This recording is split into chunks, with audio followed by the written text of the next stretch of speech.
नमस्कार दोस्तों, कैसे हो दोस्तों। उम्मीद करता हूँ मस्त होंगे, बिंदास होंगे और आपकी पढ़ाई भी बहुत ही बेहतरीन तरीके से चल रही है। देखिए फ्रेंड्स, आज हम जो रिवर सिस्टम के बारे में हम चर्चा कर रहे थे, आज का जो हमारा टॉपिक रहेगा जो ब्रह्मपुत्र रिवर सिस्टम है, उसकी जो सहायक नदियां हैं, उन सभी सहायक नदियों के बारे में हम चर्चा करेंगे। ठीक है, तो देखते हैं, स्टार्ट करते हैं। यानी कि ब्रह्मपुत्र नदी की जितनी भी सहायक नदियां हैं, उन सहायक नदियों की हम चर्चा करेंगे। ठीक है, तो देखिए हम बात करते हैं ब्रह्मपुत्र नदी की सहायक नदियां। ठीक है, तो इसकी हम सहायक नदियों की बात करते हैं।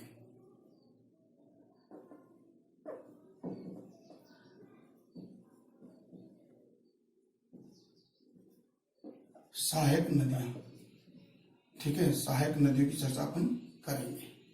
ठीक है, देखते हैं क्या क्या है, कौन कौन सी नदियां। सबसे पहले हम लोहित नदी की हम चर्चा करेंगे। ठीक है फ्रेंड्स, तो लोहित नदी के बारे में आपने सुना होगा, तो देखिएगा लोहित नदी, याद रखिएगा लोहित नदी, लोहित नदी या इसको हम खूनी नदी भी बोलते हैं, खूनी नदी भी हम कहते हैं। ठीक है, तो लोहित नदी या खूनी नदी देखिएगा।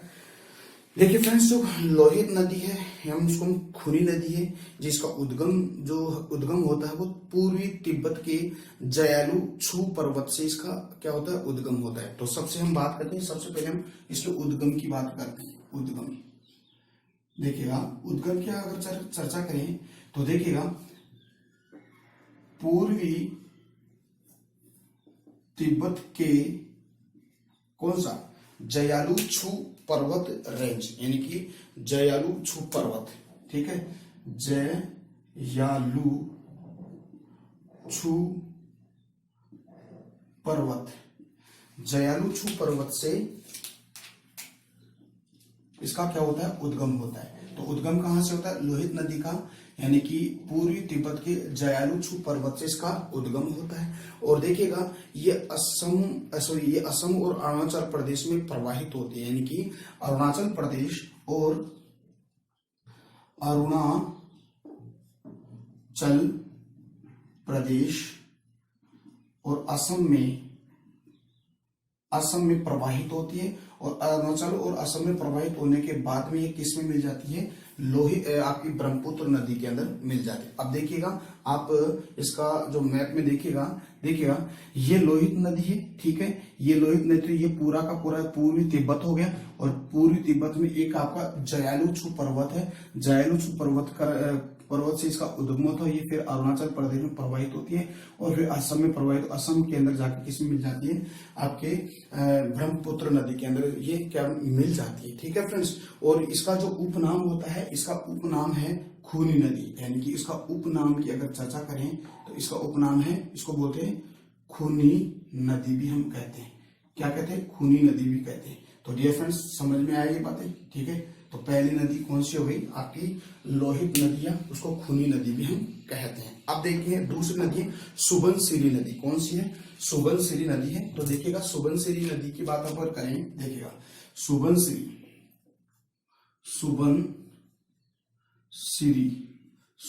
नदी, देखिएगा इसकी हम चर्चा करते हैं। सुबनसिरी नदी है, इस सुबनसिरी नदी के अंदर अगर इसकी उद्गम की अगर हम बात करें, ठीक है, तो उद्गम होता है कहां से, इसका उद्गम होता है, कहने का मतलब है इसका उद्गम तिब्बत से होता है। ठीक है, तो सबसे पहले अगर सुबनसिरी नदी की अगर बात करें तो इसका उद्गम कहां से होता है, उद्गम तिब्बत से होता है,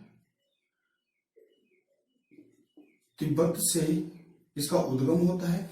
और इसको पूर्ववर्ती नदी भी कहते हैं, यानी कि पूर्ववर्ती नदी भी इसको हम कहते हैं, पूर्ववर्ती नदी कहते हैं। साथ ही अगर हम चर्चा करें इसके बारे में और विशेषताओं की बात करें तो यह तिब्बत और असम और अरुणाचल प्रदेश में ये प्रवाहित होता है। देखिएगा ये कहां कहां, देखिएगा ये तिब्बत फिर अरुणाचल प्रदेश में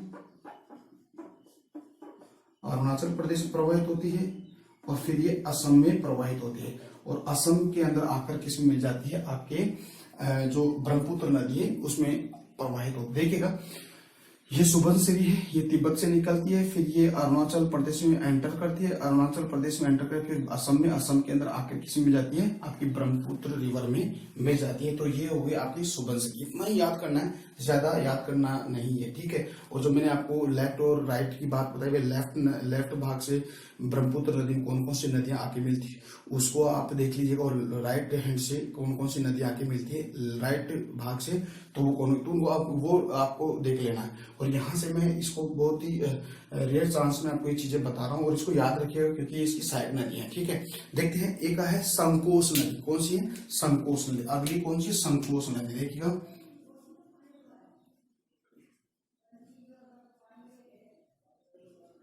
संकोच नदी। देखिएगा, संकोच नदी की हम चर्चा करें तो सबसे पहले हम संकोच नदी की बात करते हैं। देखिए, उद्गम होता है उसका क्या है? उत्तरी भूटान से ये निकलती है। इसका उद्गम कहाँ होता है? उत्तरी भूटान से। उद्गम की बात करते हैं, सबसे पहले उद्गम की बात करें तो ये उत्तरी भूटान से निकलती है, और उत्तरी भूटान से निकलने के बाद में असम और पश्चिमी बंगाल में प्रवाहित होती है। यानी कि ये असम और पश्चिमी बंगाल के अंदर ये प्रवाहित होती है। कहने का मतलब हो गया कि असम और पश्चिमी बंगाल की सीमा बनाती है। कैसे? पश्चिमी बंगाल और असम की ये सीमा बना। देखिएगा, ये है आपकी संकोच नदी, उत्तरी भूटान से निकलती है, और ये आपकी ये देखिए संकोच नदी उत्तरी भूटान से निकलती है, और ये जो आपका जो असम और ये पश्चिम बंगाल में प्रवाहित। कहने का मतलब है दो राज्यों की सीमा बनाती हुई फिर ये बांग्लादेश में, सॉरी ये किसमें, यानी कि आपके ब्रह्मपुत्र नदी के अंदर ये जाकर मिल जाती है, ठीक है। तो देखिएगा, असम और बांग्लादेश में सीमा के निकट ये ब्रह्मपुत्र नदी के अंदर ये क्या आकर मिल जाती है। तो फ्रेंड्स, ये तो हो गया आपका सुबनसिरी, लोहित नदी और संकोच नदी। तो आपका इसका स्क्रीनशॉट लीजिएगा, फिर हम आगे देखते हैं, ठीक है। ओके, देखिए फ्रेंड्स, और हम देख लेते हैं इसके बारे में।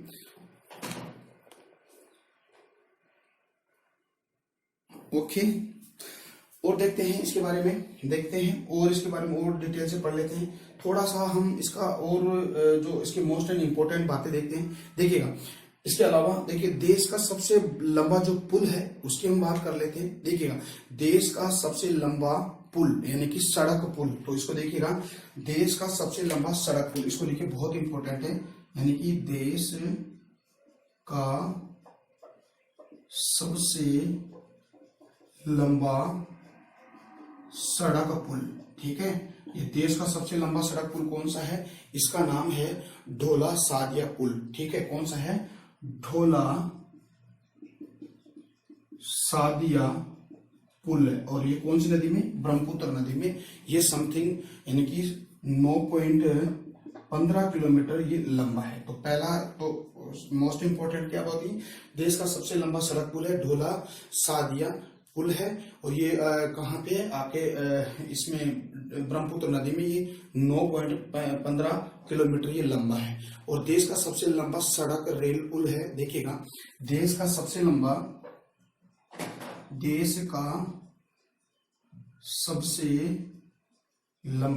यानी कि देश का सबसे लंबा यानी सड़क रेल पुल, सड़क रेल पुल दोनों है। और वो कौन सा है? इसको देख लीजिएगा, इसका नाम है बोगीबिल पुल, ठीक है। इसको बोलते हैं बोगीबिल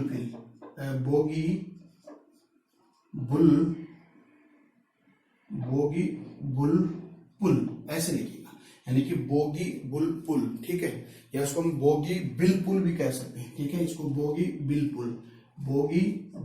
पुल कहते हैं। और ये कितने किलोमीटर लंबा है?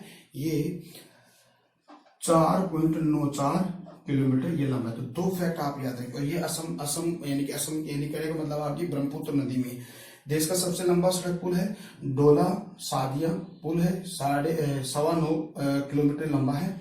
और देश का सबसे लंबा सड़क रेल पुल है, यानी कि ये तो सिर्फ सड़क पुल है, ये सड़क और रेल दोनों है, बोगीबिल पुल कहते हैं। ये 4.94 किलोमीटर ये लंबा है, ठीक है। ये डिब्रूगढ़ के अंदर बनाया गया। कहाँ पे? डिब्रूगढ़, ऐसे लिखिएगा, ये डिब्रूगढ़, यानी कि डिब्रूगढ़ का है असम, असम के अंदर ये बनाया गया। तो इसको याद ऐसे रखिएगा। तो फ्रेंड्स मैंने यानी कि एक तो लोहित नदी यानी खूनी नदी, सुबनसिरी और संकोच नदी के बारे में बता दिया है। आगे हम अगली नदी की हम चर्चा करेंगे। ठीक है फ्रेंड्स, देखिएगा अगली नदी कौन सी है उसको हम देख लेते हैं। बहुत ही इंपॉर्टेंट नदी है और ये इसकी सहायक नदी है आपकी ब्रह्मपुत्र नदी की। देखिएगा सबसे पहले हम बात करते हैं तीस्ता नदी की, हम बात करते हैं। देखिएगा तीस्ता नदी, ओके, बहुत इंपॉर्टेंट है तीस्ता नदी। देखिए तीस्ता नदी का उद्गम हम देखते हैं। तो देखिएगा उद्गम की बात करते हैं। उद्गम देखिएगा तीस्ता नदी भी है ना जो आपकी ब्रह्मपुत्र नदी की सहायक नदी है, और ये तीस्ता नदी जो तिब्बत से ही निकलती है, यानी इसका उद्गम कहाँ होता है, तिब्बत, और तिब्बत में नीतामू झील से निकलती है। यानी कि इसका उद्गम होता है तिब्बत से, यानी कि नीतामू झील से। कौन सी, नीतामू झील से इसका उद्गम होता है। किसका, आपकी तीस्ता नदी का, और कहाँ है, तिब्बत से। ठीक है, तिब्बत से निकलती है। तो पहला फैक्ट आपको याद रखना, उद्गम नीतामू झील से निकलती है और ये तिब्बत से ही निकलती है। और देखिएगा यह फिर क्या होता है, रंगपुर जिले, यानी रंगपुर जिला है आपका बांग्लादेश, यानी कि रंगपुर जिले में प्रवाहित होकर फिर ये आपकी ब्रह्मपुत्र नदी में मिल जाती है। ठीक है, तो देखिएगा ये फिर क्या है, जो रंगपुर है, रंगपुर जिला से में प्रवाहित होती है, कहाँ का है, बांग्लादेश में, बांग्लादेश। तो रंगपुर जिले से ये ब्रह्मपुत्र नदी के अंदर ही मिल जाती है, यानी कि ब्रह्मपुत्र नदी में मिल जाती है। यानी कि उद्गम होता है आपका तिब्बत से, तिब्बत के प्रभावित होने के बाद में ये आपके कहने का मतलब है वेस्ट बंगाल में बहेगी, यानी कि पश्चिम बंगाल में, और फिर बांग्लादेश में एंटर करती है। और बांग्लादेश का एक जिला है, डिस्ट्रिक्ट रंगपुर, और रंगपुर नामक स्थान से ये कहाँ आकर मिल जाती है, आपकी ब्रह्मपुत्र नदी में मिल जाती है। देखिएगा तिब्बत से प्रवाहित होती है, फिर ये हमारे पश्चिम बंगाल में प्रवाहित होने के बाद में ये आपका जो बांग्लादेश है, बांग्लादेश का ये रंगपुर जिला यहाँ पर आकर इसमें ब्रह्मपुत्र में मिल जाती है। तो उद्गम तो नीतामू झील से होता है और रंगपुर नामक स्थान से इसमें मिल जाती है। किसमें, आपके ब्रह्मपुत्र नदी में आकर ये मिल जाती है। ठीक है फ्रेंड्स, देखिएगा आगे हम बात करते हैं। फिर ये क्या करते हैं, यह दार्जिलिंग की पहाड़ियों में एक तीव्र नदी प्रवाह के साथ एक विशाल गार्ज का निर्माण करती है। यानी कि पश्चिम बंगाल में एक दार्जिलिंग की पहाड़ियां हैं, यानी कि दार्जिलिंग की पहाड़ियों में प्रवाहित होते हैं। फिर ये क्या करती है, ये आगे जाती है, यानी कि आपकी दार्जिलिंग पहाड़ी, देखिएगा दार्जिलिंग की पहाड़ियां, और ये दार्जिलिंग की पहाड़ियां कहाँ है, आपके पश्चिमी बंगाल में, अपने भारत के वेस्ट बंगाल उसमें है। और यहाँ पर एक गहरे गार्ज का निर्माण करती है, यहाँ पर प्रवाहित होने के बाद गहरे गार्ज का निर्माण करती है, गहरे गार्ज का निर्माण करती है आपकी तीस्ता नदी। ठीक है, गहरे गार्ज का निर्माण करती है, दार्जिलिंग में प्रवाहित होती है। और देखते हैं फिर गहरे गार्ज का निर्माण करती है, क्योंकि गहरे गार्ज कब बनेगा, जब ये तीव्र ढाल से ये प्रवाहित होती है, तो गहरे गार्ज का निर्माण पश्चिमी बंगाल में करती है। अब देखिएगा इसकी कौन कौन सी सहायक नदियां हैं, यानी कि तीस्ता नदी भी कुछ सहायक नदी हैं। तो देखते हैं आगे इसकी सहायक नदी, किसकी, तीस्ता नदी की सहायक नदियां। देखिएगा यानी कि इसको ऐसे लिखिएगा, सहायक नदियां। देखिए बहुत इंपॉर्टेंट है, इसको भी आप रखिए। यानी तीस्ता नदी की कौन कौन सी सहायक नदी है, इसको लिखिएगा। देखिएगा रंगित है, रांगपो है और सीवोक है। रंगित, देखिएगा रंगित है, रांगपो है, रांगपो और आपकी सीवोक, याद रखिएगा बहुत इंपॉर्टेंट, सीवोक है। रंगित, रांगपो, सीवोक और रोंगजो है। रंगित, रांगपो, सीवोक, रोंगजो और एक है रियोंग।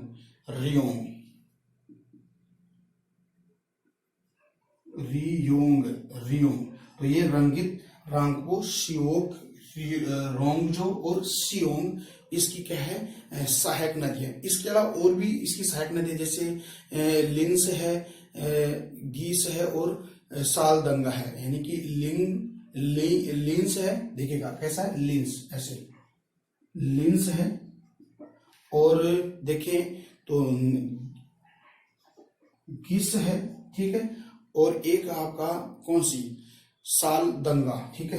यह है सालदंगा, ये भी इसकी सहायक नदी है, ठीक है फ्रेंड्स। तो इसको आप ऐसे याद रखिएगा। तो देखते हैं आगे। और इसकी खास बात अगर करें तो ये मैदानी भागों में आकर ये मिल जाती है और जलपाईगुड़ी शहर में स्थित है। ये कहाँ, ये जलपाईगुड़ी में आकर इसमें आपकी तीस्ता नदी में आकर मिल जाती है। तो ये हो गया आपका तीस्ता नदी के बारे में। ओके फ्रेंड्स, अगली नदी की अगर हम चर्चा करें तो अगली नदी है रंगित नदी। कौन सी, रंगित नदी। देखिएगा इसको, देखिए रंगित रिवर, यानी रंगित नदी की हम चर्चा करते हैं। तो देखिएगा रंगित नदी की अगर बात करें तो ये सिक्किम में अवस्थित है, यानी ये कहाँ से निकलती है, सिक्किम से निकलती है। और ये अनेक शिवप्रिकाओं का निर्माण करती है, ठीक है। और यहाँ पर विश्व जल क्रीड़ा हेतु प्रसिद्ध है, यानी कि यहाँ पर जल क्रीड़ा होती है। यानी कि अगर देखें तो उद्गम की अगर बात करें, उद्गम तो कहाँ है, आपके सिक्किम में। और इसमें विश्व की जल क्रीड़ा, यानी कि जल के अंदर जो खेल होते हैं, विश्व यानी कि विश्व की जल क्रीड़ा, विश्व में जल क्रीड़ा हेतु प्रसिद्ध। ऐसे देखिए, विश्व में जल क्रीड़ा हेतु प्रसिद्ध है। आपकी कौन सी नदी, आपकी रंगित नदी विश्व में जल क्रीड़ा हेतु बहुत ही फेमस है। ओके, और इसको इतना ही हम पढ़ेंगे, रंगित नदी हो गया। अब देखिए मानस नदी की हम चर्चा करते हैं, ठीक है। तो मैं इसको और देख लेते हैं, मानस नदी के बारे में देखते हैं। मानस नदी, ठीक है फ्रेंड्स। देखिए मानस नदी की हम चर्चा करते हैं। देखिए सबसे पहले अगर करते हैं, मानस नदी से तिब्बत से ये निकलती है मानस नदी। और तिब्बत से निकलने वाली यह नदी पूर्ववर्ती नदी है। कैसी नदी है ये, तिब्बत से निकलती है। उद्गम देखें,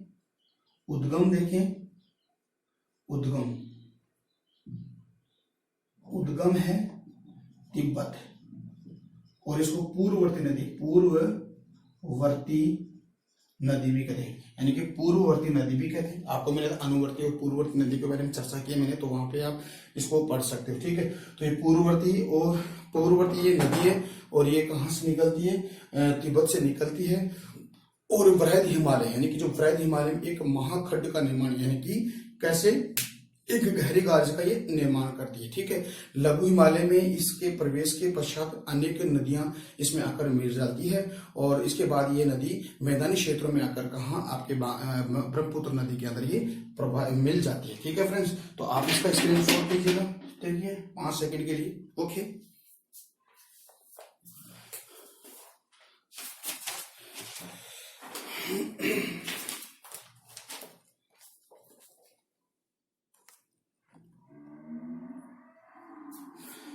ठीक है फ्रेंड्स, देखते हैं आगे अगली नदी की चर्चा कर लेते हैं। देखिएगा अगली नदी है आपके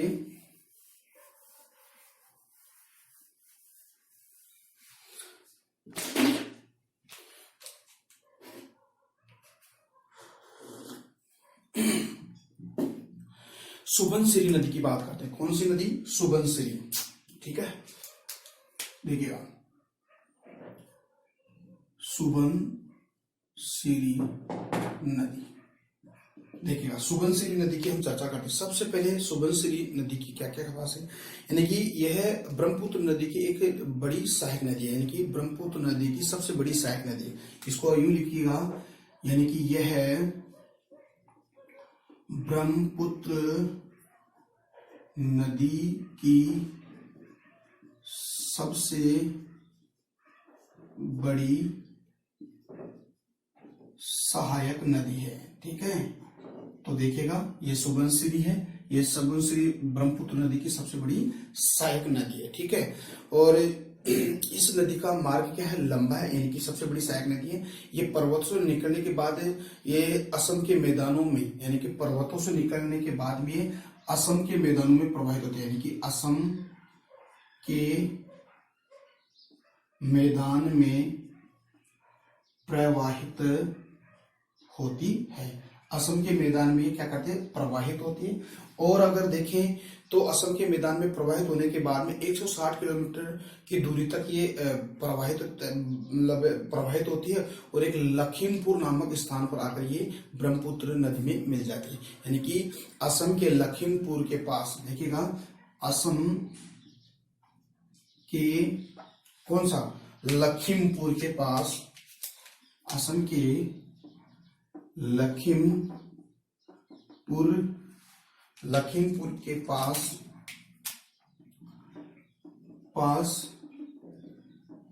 ब्रह्मपुत्र नदी में मिल जाती है। तो आप इसको याद रखना है। कहने का मतलब हुआ ब्रह्मपुत्र नदी की सबसे बड़ी सहायक नदी कौन सी है, आपकी हो गई सुबनसिरी, और असम के मैदान में प्रवाहित होती है। और असम के मैदान प्रवाहित होने के बाद में ये असम के अंदर समथिंग 160 किलोमीटर ये प्रवाहित होती है। कितने किलोमीटर, 160 किलोमीटर तक ये प्रवाहित होती है और असम के ही एक लखीमपुर नामक स्थान पे आकर ब्रह्मपुत्र नदी में ये मिल जाती है। ठीक है, तो ये हो गया आपका सुबनसिरी। अगली नदी है धनसिरी नदी। कौन सी है, धनसिरी नदी, बहुत इंपॉर्टेंट है धनसिरी नदी। धनसिरी नदी की हम चर्चा करते हैं। देखिएगा, धनसिरी नदी है, इस धनसिरी नदी को कहेंगे, यानी कि यह नदी जो नागालैंड है, नागालैंड का एक पर्वत चोटी है, उसका नाम है लेसांग पर्वत चोटी से निकलती है। तो इसका उद्गम देखते हैं, उद्गम बहुत इंपॉर्टेंट है, उद्गम देखते हैं। उद्गम है यानी कि नागालैंड के लेसांग पर्वत चोटी से निकलती है। ये कहाँ है, नागालैंड में, ये नागालैंड में, यानी कि लेसांग पर्वत चोटी से ये नागालैंड से निकलती है।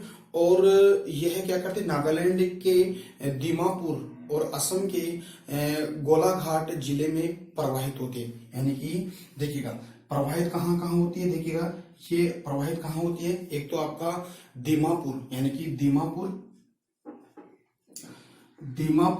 यानी कि कहाँ है ये, आपका नागालैंड, असम में है, सॉरी नागालैंड है, यानी कि दीमापुर नागालैंड।